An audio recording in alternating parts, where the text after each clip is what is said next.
Hello friends, बरायबाय Bodo Info official YouTube channel accepted आरो rejected list ओंखारदों Ayush departmentनि grade 3 grade 4 जायफ्रा accept जाबाय exam होनो मोनगोन आरो जायफ्रा reject जाबाय exam होनो मोनला दा मानि थाखाय reject जादों जों बेखौ डिसकास खालामगोन official notificationनि गेजेरजों आरो लोगोसे जायफ्रा exam होनो मोनगोन examआ माब्ला जागोन बेनि एसेबो आपडेट आरो लोगोसे बे डिपार्टमेन्टआ मानि आरो माब्ला एप्लाइ जादोंमोन जों बेखौ नायनोसै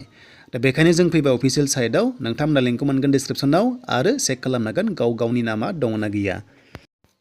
दा लोगोफोर बे पस्टआ एक्सट्रा एप्लाइ जादोंमोन आयुर्वेदिक डिपार्टमेन्ट एबा आयुषनि सायाव आरो बेयाव ग्रेड 3 आरो ग्रेड 4 दङमोन जेराव कन्ट्रेक्चुअल हिसाबै थ' जायफ्रानोखि DHS एग्जाम लिरगोन आयुष डिपार्टमेन्टआ दङ नाथाय बेनि नङा जेबो जिंगासिनो गैया नोंथांमोना रावबो रिजेक्ट जायाखै DHSनि थाखाय एबा DMनि थाखाय नाथाय बे एक्सट्रा एप्लाइ जादोंमोन जेराव जों डिटेल्सखौ नायगोन दा बेयाव जेराव एक्सेप्टेड दङ बेयाव नोंथांमोना लिस्ट दङब्ला एग्जाम होनो मोनगोन आरो रेजिकआव दङब्ला नोंथांमोना एग्जाम होनो मोनला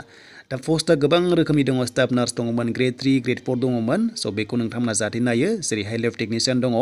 थ' जायखिजाया गोबां दङ आरो बेयाव नोंथांमोना गावनि जि पस्ट एप्लाइ खालामदोंमोन ना बेयाव चेक खालाम नोंनि नामा दङब्ला एग्जाम होनो मोनगोन जुदि गैयाब्ला नोङो इन्टारभिउ होनो मोनला स' बेखौ जों जायखिजाया मोनसे भिउ खालामसो फैदो माबायदि सिस्टेमाव नामा श' खालामदों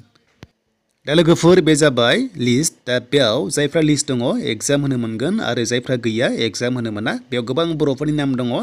एक्सेप्टेड एबा रिजेक्टआव स' जाहाथे नोंथांमोना बेखौ चेक खालामो जुदि एप्लाइ खालामदोंमोनब्ला खायसे उन्दै बैसोनि थाखाय एप्लाइ खालामनायफोरा बेयाव एक्सेप्ट जायाखै स' बेनिफ्राय बे पस्टआ बेसेबां दंमारोमोन जों बेखौ नायगोन दा नोंथांमोना बेखौ नायनोब्ला अफिसियेल साइटआव फैनांगोन ayush.assam.gov.in बेयाव फैनानै रिक्रुटमेन्टआवहाय क्लिक खालाम देन बेनिफ्राय गाहायाव अनलाइन एप्लिकेसन नोंथांमोना बेयाव क्लिक खालाम स' बेयाव माखासे हस्पिटालनिफ्राय भेकेन्सि ओंखारदोंमोन थ' बेखौ नायनो हागोन नोंथांमोना कन्ट्रेक्ट जब हिसाबै 50 भेकेन्सि दंमोन